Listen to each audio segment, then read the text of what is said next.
মূল ঘটনা শুরু হয়েছে যখন বিভিন্ন আন্তর্জাতিক প্রতিবেদনে বলা হয়েছে আমেরিকার দুটি অত্যাধুনিক MQ-9 রিপার ড্রোন ইরান সাগরের কাছাকাছি এলাকায় নিখোঁজ হয়েছে। এই খবর প্রকাশ হওয়ার পর থেকেই পুরো মধ্যপ্রাচ্য জুড়ে আলোচনা চলছে, এত উন্নত প্রযুক্তির ড্রোন হঠাৎ করে কোথায় গেল। কিন্তু সবচেয়ে অবাক করার মতো ঘটনা হলো এর কয়েক ঘন্টা পর ইরানের পক্ষ থেকে দাবি করা হয় তারা আমেরিকার দুটি MQ-9 রিপার ড্রোন মাটিতে নামিয়ে এনেছে। এই দাবি প্রকাশের পর পুরো মধ্যপ্রাচ্য জুড়ে নতুন করে আলোচনা শুরু হয়। বিভিন্ন আন্তর্জাতিক প্রতিবেদনে বলা হয়েছে এই ধরনের ড্রোনকে আকাশ থেকে নামিয়ে আনা প্রায় অসম্ভব।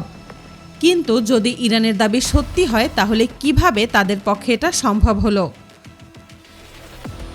MQ-9 রিপার বিশ্বের সবচেয়ে অ্যাডভান্সড সামরিক ড্রোনগুলোর একটি ড্রোন তৈরি করতে কয়েকশো মিলিয়ন ডলার পর্যন্ত খরচ হতে পারে বলে বিভিন্ন প্রতিবেদনে উল্লেখ করা হয়েছে। বাংলাদেশি টাকায় হিসাব করলে এই অর্থ কয়েক হাজার কোটি টাকার কাছাকাছি। এই ধরনের ড্রোন মূলত আমেরিকার নিজস্ব স্যাটেলাইট ব্যবস্থার সঙ্গে সবসময় সংযুক্ত থাকে, তাই এই ড্রোনের যোগাযোগ ব্যবস্থা বন্ধ করে দেওয়া বা এর সিগন্যাল জ্যাম করা প্রায় অসম্ভব। শুধু তাই নয়, এই ড্রোন এমনভাবে তৈরি করা হয়েছে যাতে সাধারণ রাডারে এটি সহজে ধরা না পড়ে।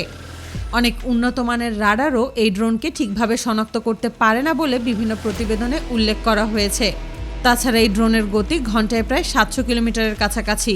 এত উন্নত মানের একটি ড্রোন কিভাবে মাটিতে নামিয়ে আনা সম্ভব? আসলে এই ধরনের আলোচনা এবারই প্রথম নয়, এর আগেও এমন ঘটনা নিয়ে খবর প্রকাশ হয়েছিল। প্রায় 2 মাস আগে যখন মধ্যপ্রাচ্যে উত্তেজনা অনেক বেশি ছিল, তখনও বিভিন্ন আন্তর্জাতিক প্রতিবেদনে একটি MQ-9 রিপার ড্রোন নিখোঁজ হওয়ার খবর প্রকাশ হয়। সেই ঘটনার কয়েক ঘন্টা পর ইরানও দাবি করেছিল তারাও একটি ড্রোন মাটিতে নামিয়ে এনেছে। তখন বিভিন্ন আন্তর্জাতিক বিশেষজ্ঞরা বলেছিলেন ইরান হয়তো উন্নত কোনো রাডারের সহযোগিতা নিচ্ছে। তখন ইরান সাগরের কাছাকাছি এলাকায় চীনের একটি রাডার জাহাজ অবস্থান করছিল বলে বলা হয়। এই ধরনের জাহাজে থাকা উন্নত প্রযুক্তির রাডার ব্যবহার করে আকাশে থাকা ছোট এবং কঠিন লক্ষ্যবস্তুও শনাক্ত করা সম্ভব বলে বিভিন্ন চীনা প্রতিবেদনে উল্লেখ করা হয়েছে। কিন্তু এবারের ঘটনায় বিষয়টা কিছুটা আলাদা।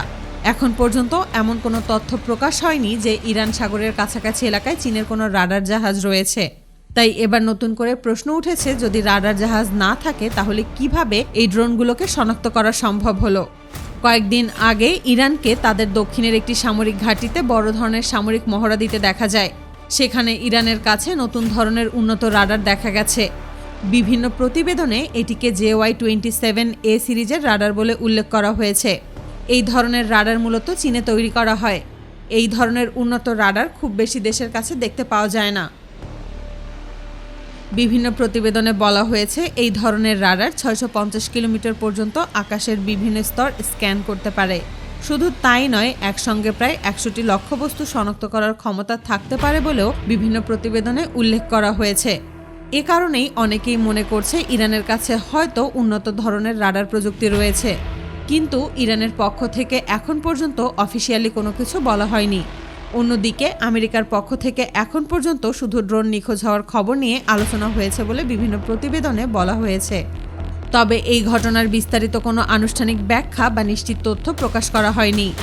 অন্যদিকে ইরান একাধিকবার বলছে যে তারা দুটি MQ-9 রিপার ড্রোন মাটিতে নামিয়ে আনতে সক্ষম হয়েছে। এ কারণে পুরো ঘটনাটি এখনও আন্তর্জাতিক পর্যায়ে আলোচনার বিষয় হয়ে রয়েছে। এখন অপেক্ষা করতে হবে আমেরিকা বা ইরানের পক্ষ থেকে আর কোনো অফিসিয়াল বিবৃতি দেওয়া হয় কিনা।